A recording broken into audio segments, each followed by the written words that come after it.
Hola, Perfecto. ¿cómo estás? Un saludo para todos ustedes. Un saludo también para vos acá, te estábamos Bienvenido, esperando, Gustavo. bienvenido. Gracias por estar acá en la Guarimba. Gracias por la invitación a todos ustedes y qué bueno este programa defendiendo la democracia en nuestra América Latina. Sí, esto se ha transformado en algo mucho más grande que solo liberar Venezuela. Creo que esto tiene que ver con defender los valores de la democracia, la libertad, la familia, la religión, y hay que empezar por sacar este cáncer que tiene América entera, que es el chavismo. Es una causa muy grande, ¿no? Y muy noble también para dar. Así que nosotros te vimos ahí en los medios, también dando muchos insights con toda tu experiencia. Así que bueno, te vamos a hacer algunas preguntas y también que la gente te conozca, ¿no? Hay muchos venezolanos acá que nos miran y que están buscando también diferentes puntos de vista, ¿no? Sí, más que No, nada. excelente, Sí, sí, Gustavo, perdón. excelente. Yo considero que el socialismo del siglo XXI no solo ha afectado a Venezuela, sino a gran parte de América Latina, también a Norteamérica, sin duda. Toda una estrategia unido a las bandas criminales. El Tren de Aragua no es algo fortuito que se ha latinoamericanizado y norteamericanizado, sino que es una estrategia de expansión de un objetivo de lograr que se migre forzadamente con violencia y esto es muy importante que todo el mundo lo sepa, que aquí hay una estrategia no fortuita, sino muy bien calculada, con unos actores muy bien calculados que han sido permeados desde antes de que Chávez llegara al poder y durante todo su mandato, ahora con la dictadura de Nicolás Maduro. Y Colombia tiene, históricamente, se hizo de una experiencia, se hizo una experiencia que tuvo que de alguna forma capitalizar en el día de hoy una experiencia cruda, dura, de guerrillas, de esa historia oscura, ¿no? De Latinoamérica con todo lo que pasó con las guerrillas en Venezuela. Entonces, creo que hoy, en Venezuela, no, En en Colombia, Colombia. perdón, pero creo que hoy vale muchísimo el punto de vista tuyo, justamente porque vos podés hablar con una expertise, pero a vos no te la contaron, ¿no? Vos viviste una Colombia también que tuvo que sanearse, ¿no? Eh, co- Total. ¿Cómo ves el panorama de acá para adelante y lo que tiene que ver con esto de intervención? ¿Sí? ¿Cómo hacer para intervenir Venezuela desde tu punto de vista a nivel internacional? ¿Qué tiene que suceder? Bueno, en dos momentos te respondo las dos preguntas que me señalas. Y es, hemos vivido en Colombia una tragedia de 60 años de violencia, con una idea que viene desde el comunismo y que arranca con la independencia o la revolución cubana, que realmente no fue ninguna independencia, sino que fue una enfermedad que se nos pegó a Colombia desde 1965, porque fue en Cuba donde se creó el primer frente guerrillero de José Martí, que después se trasladó a Santander, que es la frontera o cerca de la frontera con Venezuela, y en donde se creó el ELN, el Ejército de Liberación Nacional, que hoy es la única guerrilla viva de América Latina. Y eso viene desde ese momento. Claro. Han pasado casi 2 generaciones en el mando de una guerrilla que hoy no es una guerrilla que quiera buscar el poder, porque hoy tienen un exguerrillero en el poder. Lo es una guerrilla que es una mafia en 8 frentes organizados en Colombia y que tiene presencia en 8 estados en Colombia, que son 6.000 hombres que comparten la frontera entre Colombia y Venezuela y que protege a Nicolás Maduro. Por eso es el supuesto garante. Esa es la enfermedad que tiene hoy Colombia, ¿sí? Una supuesta revolución que ahora que están en el poder no han hecho nada, que han sido realmente torpes y lo que han hecho es todo lo que lucharon, por ejemplo, el caso de Petro, los últimos 30 años defendiendo derechos humanos, libertad y democracia, lo está borrando, apoyando y siendo cómplice con Nicolás Maduro. Respecto a la Sí. segunda pregunta, para ser preciso, es el tema de intervención militar. Yo no le veo otra salida a este conflicto. No le veo otra. No sé si va a pasar mañana o si va a pasar después. Siendo técnicos en el proceso para que la gente, más allá de mi punto de vista, conozca los detalles, esto tiene unos pasos. Salió el presidente Uribe a señalar que era por Naciones Unidas. Es poco probable que sea por Naciones Unidas, porque por Naciones Unidas la aprobación de una intervención militar la hace el Consejo de Seguridad de Naciones Unidas, que son 15 miembros, pero 5 permanentes, que son los 5 dueños del poder militar mundial, que son Estados Unidos, Francia, Inglaterra, China y Rusia. Ellos 5 definen y tienen un poder de veto, y es que si uno define que no aprueba una intervención militar, pues no se aprobó por el Consejo de Seguridad de las Naciones Unidas. Eso es la formalidad de las Naciones Unidas, que hoy no sirve para nada porque ya no defiende los derechos humanos. Claro. Pero fuera de eso, ¿qué ha pasado en la historia? En la historia se han habido recientes intervenciones militares por búsqueda de la democracia. Yo pongo varios ejemplos, hay muchos más.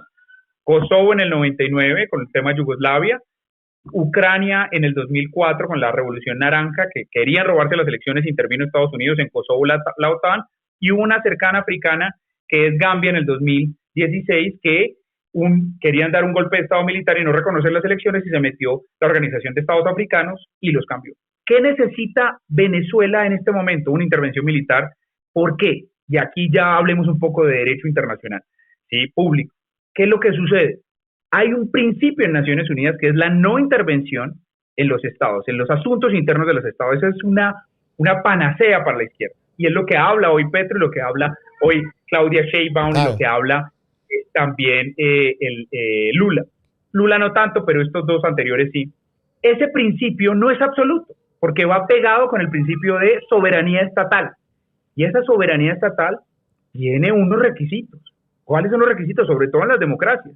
Que haya libertad, que haya, digamos, se respete los derechos humanos. Algo que no está pasando en Venezuela. Pero sobre todo tiene un principio importante la soberanía, y es la legitimidad. La legitimidad en nuestras democracias emana del voto popular. Nicolás Maduro desconoce el voto popular, no da prueba de que él ganó el voto popular, y en tercer lugar se posesiona sin ningún argumento legal, como lo señala la Constitución venezolana, de mostrar las actas.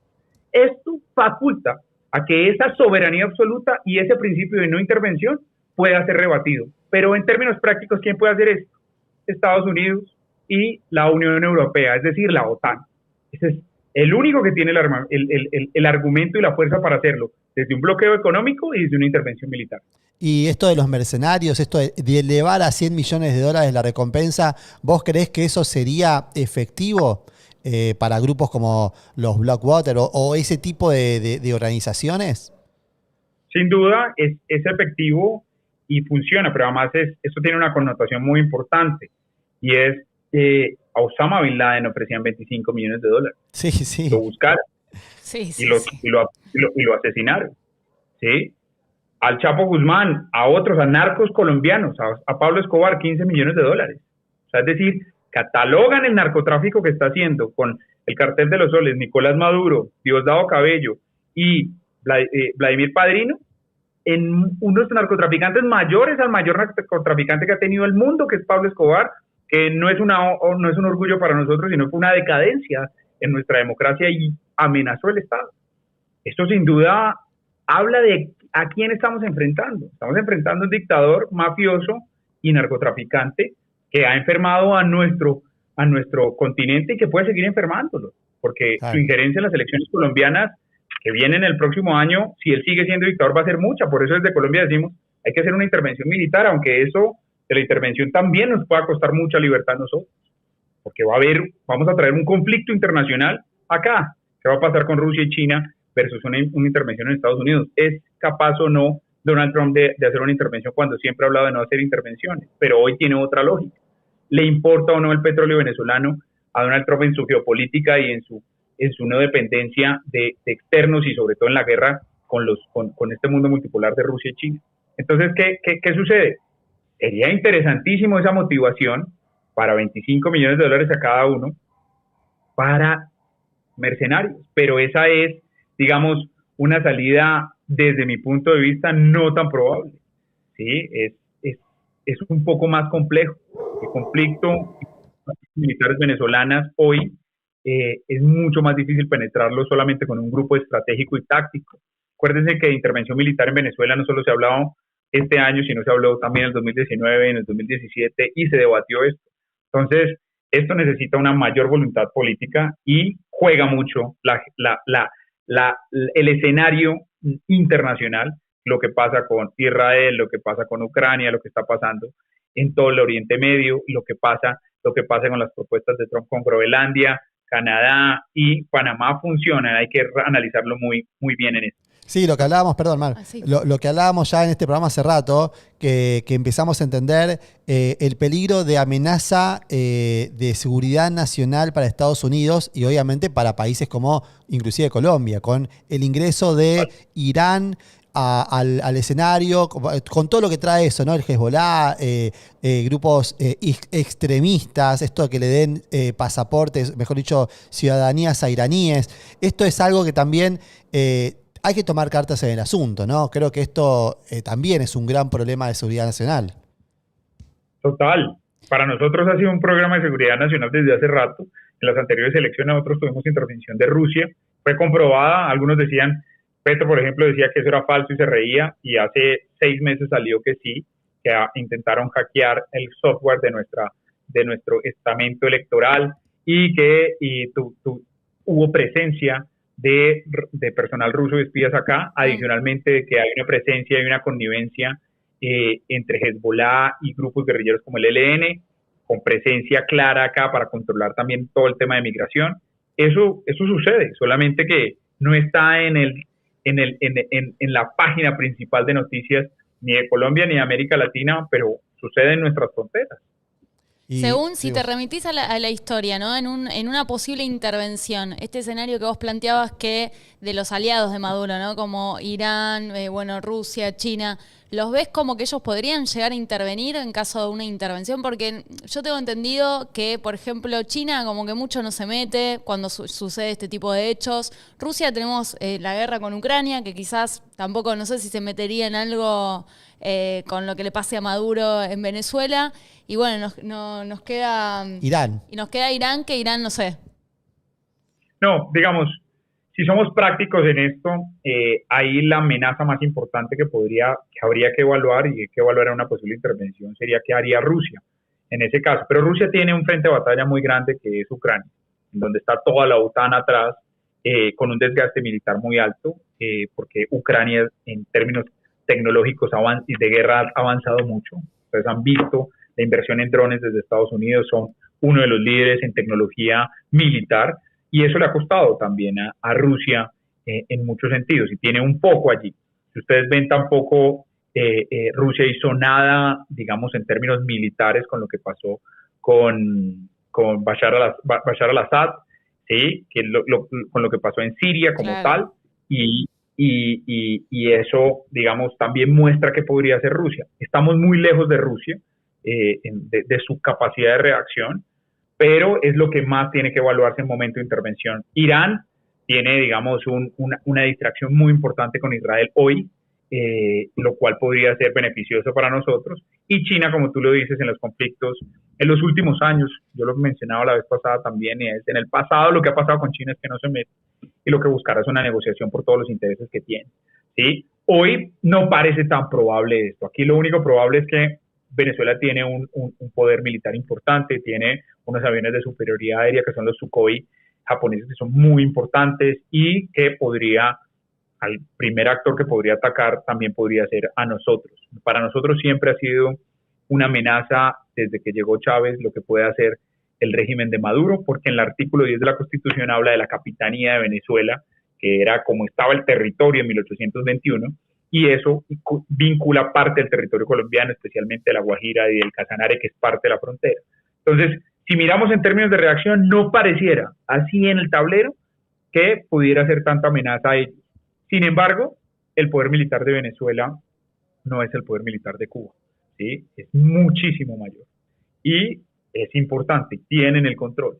Ahí lo que hay que hacer es algo combinado, en el sentido de meterse internamente en la estructura del Ministerio de Defensa para desarticular parte de eso y lograr una intervención militar a través de una presión rodeada. Esto es más complicado, pero creo que es el camino mucho más fácil y tranquilo. Por eso ellos están tan paranoicos. No sé si vieron la noticia de hoy sobre qué pasa con los aliados de la OTAN, Francia, Italia, sí. Se me escapa el tercer país, donde les limitó la presencia Países Bajos. y Países Bajos les limitó la presencia de diplomáticos. ¿Qué significa eso?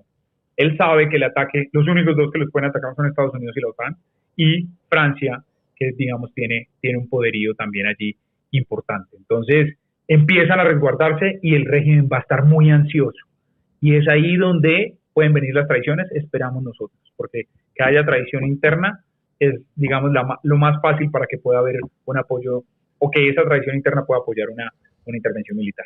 El que ejecute esa orden, ¿no? Tiene que ser Edmundo González. ¿Cómo así que ejecute la orden de qué? De la intervención militar. Digamos, hay varias dificultades en eso, pero digamos, lo podríamos llevar a un extremo legal en donde una de las formas de Naciones Unidas que puede lograr que haya una intervención militar es la solicitud de un presidente o el mandatario. Tendría que posesionarse Edmundo González como tal, tomar la posesión y solicitarlo y encontrar legitimidad en el escenario internacional para que esto suceda. Por eso es muy importante que Edmundo no se deje capturar, ¿sí? Y que pueda dar esa orden, porque lo que haría el régimen es capturarlo y, digamos, evitar un poco esto y manejarlo. Sin duda esto pues va a generar los costos para los actores que quieran intervenir y ahí es donde evaluarán qué tan importante o no se vuelve Venezuela. Venezuela, antier Maduro dio un papayazo que parece interesante, que hay que esperar, que fue lo de Puerto Rico, a ver cómo reacciona. Tremendo lo que hizo. Pero Trump no tiene, siento yo, y lo ve uno en la agenda como número uno lo de Venezuela. Y hay que volverlo número uno. Por eso es muy importante lo que haga Marco Rubio, ¿sí? Porque Marco Rubio, como secretario de Estado, sí puede inclinar esto mucho. Y ese es el mayor temor que tiene Maduro. Claro, la agenda, esto de poner en la agenda. Sí, yo creo que todos ahora estamos con la fe intacta puesta en los primeros días de Trump, en lo que pasa con la ley Stop Maduro y obviamente el régimen cometiendo torpeza tras torpeza como lo que dijo de Puerto Rico, en donde mueve toda la agenda diplomática de la región, estresa todo eso. Y Colombia, yo creo que Colombia, Petro es una de las personas hoy en día tal vez más odiada del mundo libre. Petro no estuvo bien, tibio, confuso, no es claro. A mí personalmente inclusive no puedo creer cómo Petro llegó al poder. Literalmente con la experiencia que tiene Colombia en esto, lo bueno es que Colombia sigue siendo un país democrático. Entonces la presión interna que pueda llegar a ejercer diplomáticamente hablando a Petro es la confianza, es la esperanza que uno tiene, pero ¿qué va a pasar con Petro? ¿Quién le pone el stop a este tipo? Yo creo que Petro puede ser más inteligente que Chávez. Lo podría uno leer con dos momentos diferentes de la historia, aunque compartieron. Pero Petro es menos disciplinado que Chávez. Y en segundo, Petro no conoce nuestra vida militar y nuestra vida castrense porque siempre estuvo en contra. De hecho, ha sido muy difícil para él manejar nuestras fuerzas militares. Las ha debilitado mucho. Puso un ministro de defensa que no tiene ni idea, sino que odia a las fuerzas militares. y, raro. Y adicionalmente le ha bajado el presupuesto. Él señala que ha aumentado, y eso hay que reconocerlo en el ejercicio, los sueldos de los soldados, y eso es una actitud más populista para ver si gana la base, pero lo que hace es un desastre. Entonces, la diferencia entre Venezuela y Colombia, porque tenemos un chavista hoy en el poder en Colombia, es esa, su falta de rigor y no tiene las fuerzas militares. Donde Petro tuviera las fuerzas militares, nosotros estaríamos en el mismo camino de Venezuela. Claro. Además, porque les digo una cosa, Venezuela siempre ha sido más aventajada que nosotros en la historia. La independencia la nació, la arrancó Venezuela. En términos económicos, el café llegó primero a Venezuela que a Colombia. En términos de petróleo, el petróleo y la exploración petrolera empezó en Venezuela y después. O sea, es decir, siempre es un círculo de Venezuela hacia Colombia. Yo dije, algún día va a llegar entonces el socialismo del siglo XXI. Pero los puntos estructurales de un militar, un teniente coronel como Hugo Chávez, que conocía, digamos, como tal, la vida castrense y que pudo tener control, es lo que ha llevado hoy a que Maduro siga en el poder, porque minó completamente la estructura militar. Nosotros tenemos un ejército grandísimo de cerca de 400.000 personas, uno de los mejores ejércitos y entrenados de Latinoamérica, pero no es controlado ni ideológicamente ni en función de Petro.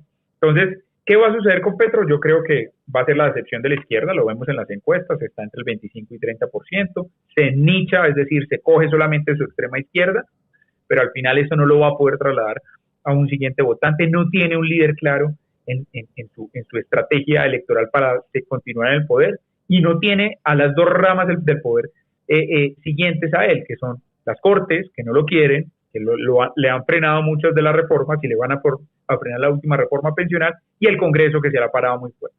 Con esto de Venezuela, entre más tiempo pasa, más va a perjudicar a Petro, porque toda su historia fue coherente señalando la defensa de los derechos humanos cuando fue guerrillero, ¿no? Y lo amnistiamos. Y ahorita, con este ejercicio, pues se le cae, se le vuelven babas.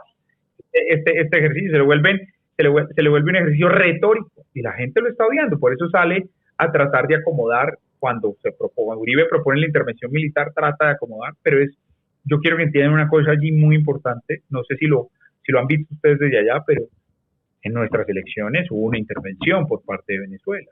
Sí. Y eso es lo que sucede. Y adicionalmente, ideológicamente, México, Brasil, Colombia dependen de que si le va mal a Maduro se caen en la región. Quedaron expuestos. Si no sacan a Maduro, ya se están cayendo. Entonces no están entendiendo eso. Quedaron muy expuestos. ¿Y qué le dirías al venezolano, que obviamente está muy atento a tus palabras ahora? Son algo así como 8.000 personas. ¿Qué les dirías a los venezolanos? Este video aparte va a quedar un video aparte, ¿no? Porque es un video muy importante en el contexto que está ahora la situación venezolana con esta intervención. Pero, ¿qué le dirías al venezolano que aguanten? ¿Qué pueden hacer ellos? El tema de presionar a los políticos de todos los países sirve. ¿Qué le dirías? A los venezolanos que no están solos, número uno. Número dos, que aunque sean hoy, como me decía, yo tengo primos venezolanos, porque pues yo soy santanderiano, me decían, no es primo, es que estoy como un globo, me inflo y me desinflo. Que no se desinfle, que esto no es una lucha fácil, que ustedes han vivido dictaduras anteriormente y que una dictadura no es fácil de sacar. Pero si renuncian a sus nuevas generaciones. Hay que seguir luchando, pero hay que meterle estrategia. Hay que luchar adentro los que están adentro y hay que luchar afuera los que están afuera. Aquí hay un poder muy importante que los venezolanos tienen. Se llama España con Europa, que tienen una gran presencia, y la Florida y Estados Unidos, donde tienen una gran presencia.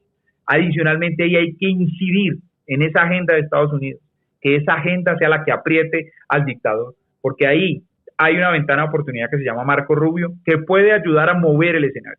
Nosotros como colombianos, y yo personalmente, con nuestro partido, con todo, lo que vamos a hacer es recuperar Colombia, para que podamos defender desde Colombia la democracia en Venezuela y la podamos recuperar, y apoyar a los más de 2,5 millones de venezolanos que están acá, para que mientras pasa esto, no se sientan solos y los podamos recibir como hermanos, como nos recibieron en los años 80 más de 2 millones de venezolanos, de colombianos que nos recibieron ellos. Entonces, esto es momentáneo, métanse eso en la cabeza. Es momentáneo, no de un mes, puede pasar mucho más tiempo, pero no hay que dejar luchar, y hay que seguir batallando y sumar más aliados. La región tiene que tener muchos más aliados para que esto pueda llegar a terminar una intervención militar y poder derrocar a ese dictador. Tengo una consulta. ¿Intervención militar es lo mismo que intervención humanitaria? Lo que pasa es que se llama intervención militar humanitaria. ¿Cuál es el objetivo? El objetivo es intervenir militarmente a la fuerza por un objetivo humanitario. ¿Cuál es el objetivo humanitario? La libertad, la democracia, recuperar la legitimidad, el voto popular de una democracia como Venezuela, que lo era hasta hace unos años y que se ratificó que no lo es ya desde el 10 de enero. ¿Por qué es importante eso? Porque en los 3 debates al Estado, a la soberanía estatal, está el Consejo de Seguridad de Naciones Unidas para poder intervenir, la petición de un presidente o de su presidente porque hay un caos en alguna de sus regiones y pide los cascos azules para intervenir, para generar paz, y eso pasa mucho en África. Y en tercer lugar, por decisión humanitaria. Y la decisión humanitaria está pegada a la legitimidad de ese Estado y a la democracia y a los derechos humanos. Y esto de Milei, esto de lo que está pasando en Argentina con esta impronta libertaria que viene bien desde el sur, que va copando toda América. También, ¿vos cómo lo ves a eso? No, Milei es una revelación de liderazgo en América Latina. Se toma el liderazgo y pone en la agenda, toda la agenda libertaria, digamos que algunos la llaman extrema derecha, pero es libertad base y es solamente buscar la libertad del individuo, en donde no se le coarte, y lo está haciendo muy bien. Estoy viendo cómo maneja la inflación, estoy viendo cómo pone en la agenda la libertad, y eso es lo que tenemos que garantizar. Yo creo que ese es un líder que cambia la tendencia y que mueve la tendencia de una Argentina copada por la cámpora y por el peronismo, que muchos años le creyeron a este discurso y lo que hizo fue hundirse. ¿Sí? Yo estudié con muchos argentinos también y conozco mucho, digamos, un poco la historia de lo que ha pasado en Argentina, y tener a un Milei va a impulsar cambios, tanto así que uno ve que la izquierda se empieza a moderar al lado de Milei como Boric, y uno dice, hombre, es una izquierda que rechaza a Maduro, interesante al menos en ese punto, qué bueno que haya algo de independencia en eso, y esos son los mínimos que tenemos que garantizar, y de ahí para arriba, nosotros consideramos a Milei un líder nato de la región, que puede hacer que nosotros en Colombia tomemos muchos de esas banderas en donde no se vea al empresario como un enemigo, sino como un apoyo y un liderazgo en vía de extinción que no lo tiene todo el mundo, ¿sí? Que no se vea al ciudadano para coartarlo y decirle tenga su plato de comida a todos igual, sino que se le impulse, que las libertades individuales no sean coartadas. Eso realmente en Colombia está haciendo mucha mella, y si ustedes ven nuestras encuestas en Colombia, todo el mundo está girando hacia allá. Está tirando por la línea de Milei y sin duda por la presencia de Bukele, que son los líderes de derecha, digamos, que tenemos nosotros. Gustavo, ¿pensás que estratégicamente entonces, volviendo al caso de Venezuela con Edmundo, pensás que lo ideal sería que él sí se juramente en algún territorio que sea venezolano en el transcurso de los días? O sea, para que no disipar, digamos, que pase más tiempo y no se logre eso, que por lo que vos nos contás es primordial para poder tomar el siguiente nivel, ¿no? En las siguientes decisiones. Sin duda es muy importante. Ese sin duda es un acto simbólico que busca la legitimidad. Acuérdense que Maduro no tiene la legitimidad hoy del pueblo. Él tiene la fuerza, que son las fuerzas militares. El mundo tiene la legitimidad del pueblo con actas y probados, que se juramente, funciona simbólicamente, y los símbolos en la vida y en la democracia son muy importantes, ¿sí? A partir de ahí hay que seguir gestando y seguir presionando al régimen para que se siga equivocando y lograr poner en la agenda internacional, especialmente Estados Unidos y la OTAN, esa intervención. Ellos son los únicos que pueden intervenir. Aquí nadie más tiene el poderío militar ni para defenderse, para lograr esa intervención. Y esa es la estrategia clave en esto. Claro, que puede ser que no tarde tanto, ¿no? Una vez que ya se ejecuta, capaz también estamos hablando de días, ¿no? De una OTAN que resuelva así, vamos a intervenir, o Estados Unidos. Hay que aprovechar los momentos. Mire, hay una teoría que es el ciclo de atención, ¿sí? El attention cycle que llaman, y es, hoy Venezuela tiene el ciclo de atención. Si nosotros, internacional, si perdemos el ciclo de atención y si los venezolanos no siguen empujando el ciclo de atención, presionando más, se cae el interés. Y llega otro problema. Entonces llega el problema de Groenlandia, llega el problema de Canadá, llega el problema de que Rusia invadió otro país de su esfera alrededor. Y eso le roba la agenda y mata a este ejército. Y Qué deja que importante. apacigue. Es que esto lo hemos hablado nosotros acá, ¿no? También, sí. El ciclo de atención hoy está en Venezuela y no hay que perderlo, ¿sí? La posesión de Trump tiene que impulsar algo y mover algo para poder llegar a un escalón adicional hasta que terminamos con una intervención militar. Puede ser que pase una intervención militar o antes una revolución interna. Eso te iba a decir, eso te iba a preguntar. Cualquiera de las dos es el camino para lograrlo y hay que movilizarlo y apoyarlo, porque esto hay que intentarlo. El dictador sabe que no puede salir de Venezuela. El dictador sabe que no puede salir ni por avión de Venezuela, así los escolta en su COVID, porque sabe que lo pueden intervenir. Como pasó con otros dictadores, ¿sí? Al final. ¿Qué pasó con Irán, con el jefe militar de todas sus fuerzas militares? Salió, se fue al desierto y un dron lo bombardeó. Punto. Estaba en un convoy y salió. La vos que me estás diciendo que vos tenés mucha experiencia porque sos el ex viceministro de defensa de un país. Olvídate. O sea, vos decís que Maduro se toma un Conviasa y aguas internacionales lo puede derribar el OTAN, digamos, así de una. Más fácil, esa podría ser interesante. Habría que ¿Cuál otra? Inventemos un evento antifascista. ¿Cuál Inventemos un evento antifascista en España. Y mandar en Turquía. Lo mandamos ahí en un Yankee Victor y listo. Y lo tiroteamos ahí en el aire. Ya está. Claro, no, eso es una de las situaciones más, digamos, que más han sucedido en la guerra, las más fáciles, pero yo creo que es o una intervención militar acompañada de una traición interna. Por eso están tan paranoicos, porque esto tiene que venir también de adentro. Sin adentro no se puede lograr esa intervención, porque están muy sigilosos y adicionalmente pues tienen toda la experiencia que ha tenido Cuba para que no los invadan, para todo este tema, su defensa personal de Venezuela, de Maduro ha sido reforzada e instruida por un entrenamiento militar cubano que mal que bien los cubanos siempre han tenido 60 años de experiencia en este tipo de cosas.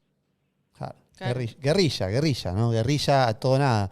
Pero bueno, nos encantaría tenerte a vos viste, cuando está bueno tenerlo en la agenda para hacerte estas consultas que son más de este tipo de cosas. Claro.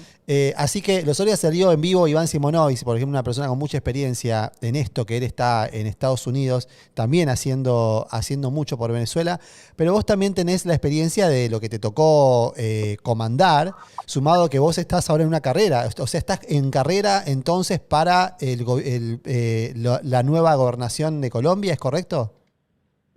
Sí, digamos, hay que lanzarse para evitar que pase lo de Venezuela en Colombia, y yo he tomado la decisión de postular mi nombre también para el Congreso Nacional, representando mi distrito, Bogotá, que es la capital de la ciudad.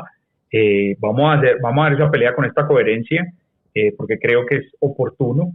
Yo antes de esto fui alcalde del centro de Bogotá. Bogotá está dividido en varias localidades, y creo que ese va a ser mi aporte en el siguiente paso, para poder dejar que esta agenda globalista y este ejercicio del socialismo del siglo XXI no siga enfermando a Bogotá. La izquierda no le ha servido para nada a Bogotá. Ninguno de sus alcaldes ha sido positivo, no ha sacado nada adelante, y creo que hay que salir a defender esto, dejando la comodidad de otras actividades que uno puede tener. Claro. Bueno, desde ya te apoyamos lo que necesites. Sí. Y esto todo con el Pos de la Libertad, desde ya vamos para adelante, y así que fue un placer, un gusto. Sí, tengo una última pregunta que estaba leyendo el chat, así ya nos vamos completito, porque Gustavo lo exprimimos, así, pero es muy interesante la postura. Una vez que se juramente Edmundo, ¿no? Soñemos, se juramenta ahí en una embajada, en una embajada. Porque está estas órdenes de captura, ¿no? De Maduro y todo. ¿Puede entonces sí ingresar a algún grupo privado, llamarlo Eric Prince, su grupo privado, o el otro que hoy nombraba Iván Simonovic, que estaba... Marcos, pero no recuerdo el apellido. No me acuerdo el nombre. Después lo vamos a buscar. ¿Podrían ingresar, digamos, a capturarlo? Esto ya no es un ejercicio de normas ni de leyes, ¿sí? Que es muy importante entenderlo. En el mundo internacional, derecho internacional, para las Naciones Unidas, que fue la propuesta del presidente Uribe, hay que cumplir unas reglas, pero ya el poder al final también es un ejercicio de fuerza. No necesita ningún grupo mercenario permiso para poder entrar. ¿Por qué? Porque Excelente. ya no hay respeto en la Constitución, ¿sí? Claro. Exactamente. Está totalmente violada la Constitución.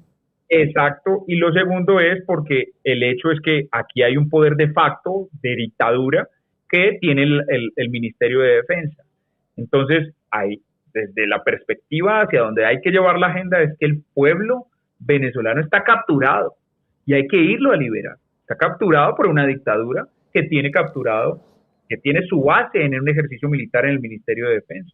Entonces, no es que Edmundo González va a poder darle permiso a Eric Prince. No existe eso, y no creo que estratégicamente lo vaya a hacer, sino que en el poder, la motivación y el incentivo que hay de los $25 millones por cada uno, más 15 de padrino, pues haya un interés, eso es lo que pone Estados Unidos, haya un interés para que les ayuden a derrocar a esa dictadura y a liberar a ese pueblo que está oprimido, que está rugiendo para poder ser liberado. Entonces no hay una causalidad en eso, en que se posesionó Edmundo y ya Eric Prince puede entrar. No, lo que hay que hacer es buscar más argumentos para que la agenda y los poderes que manejan el mundo intervengan y motiven aún más a tipos como Eric Prince o a estados directamente a intervenir, que es lo que hay que lograr. La posesión del mundo funciona, porque muestra que tiene la legitimidad, como se los mencioné recientemente,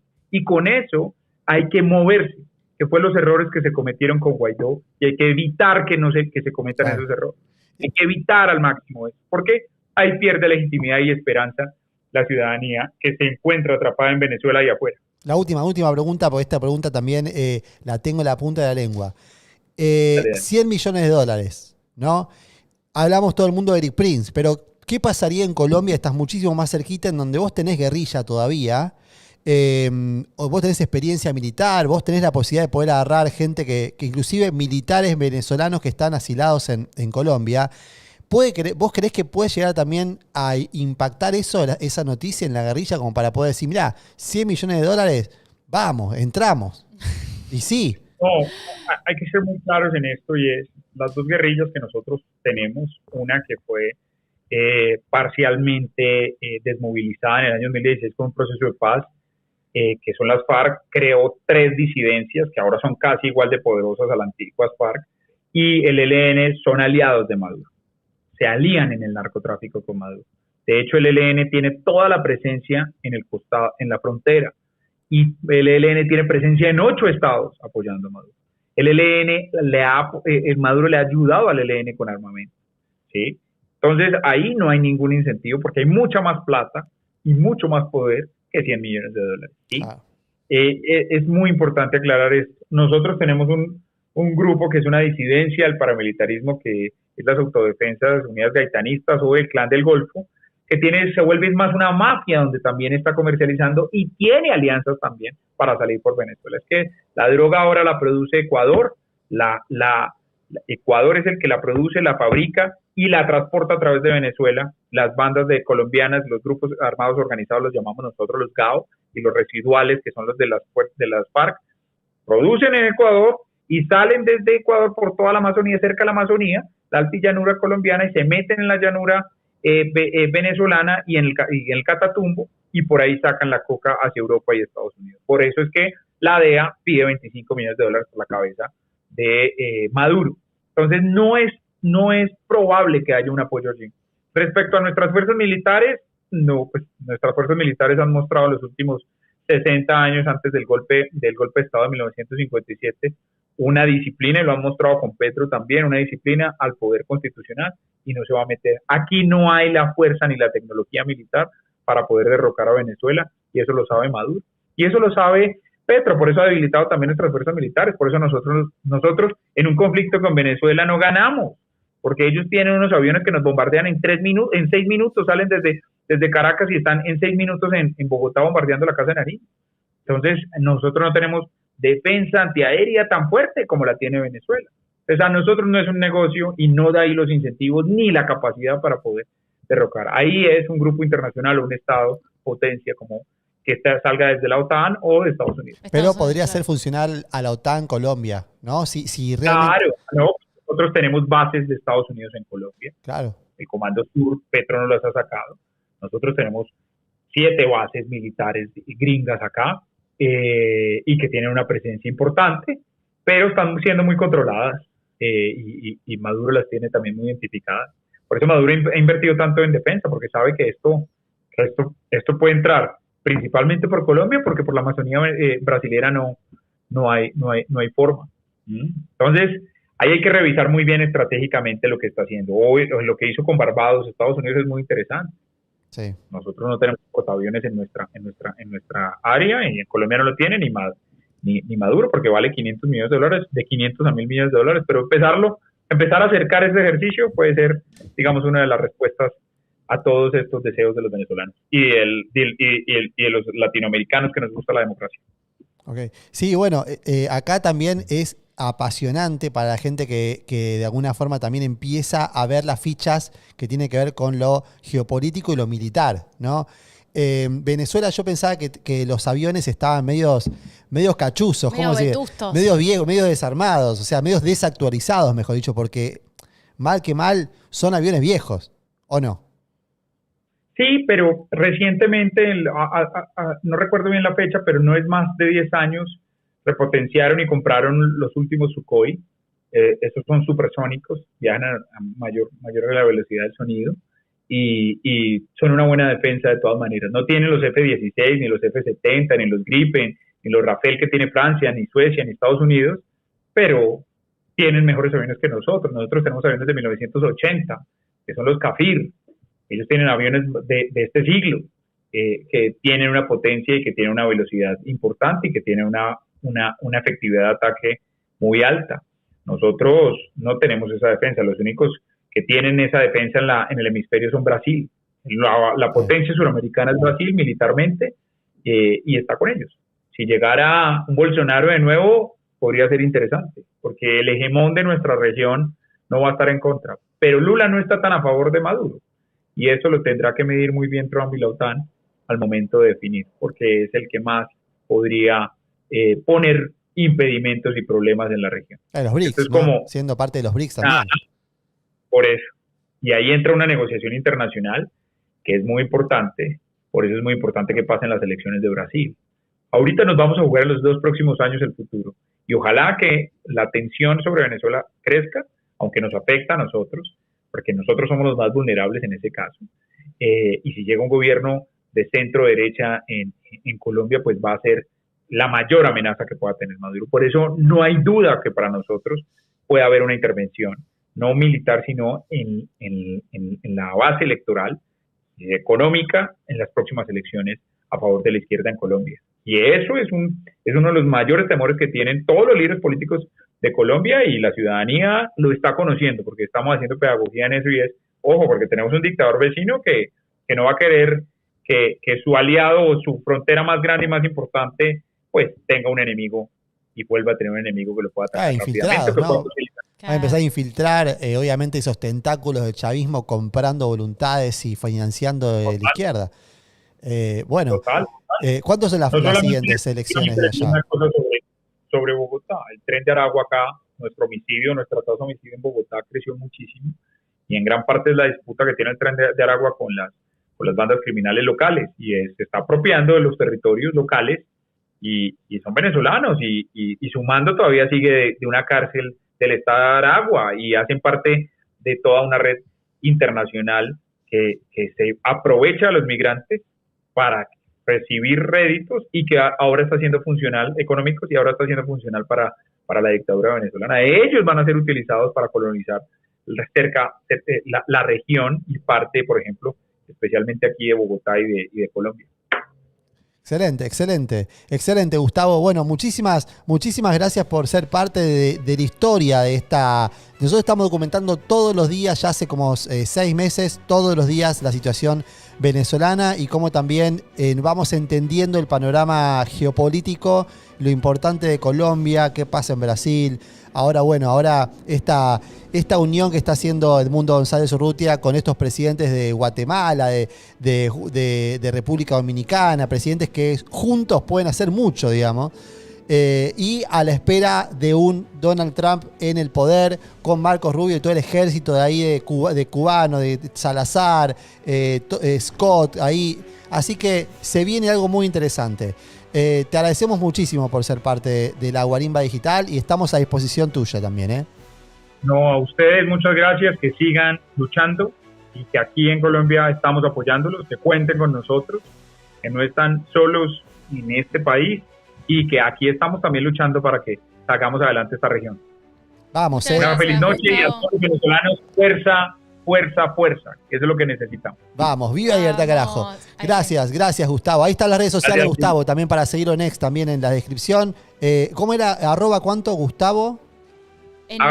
Gustavo Nino, sin la ñ, F.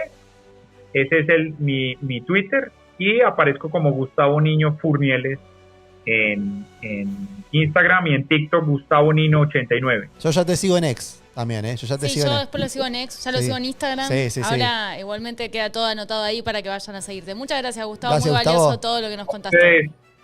Un abrazo, que estén muy bien y que sigan. Vamos. Gracias. Chao, gracias.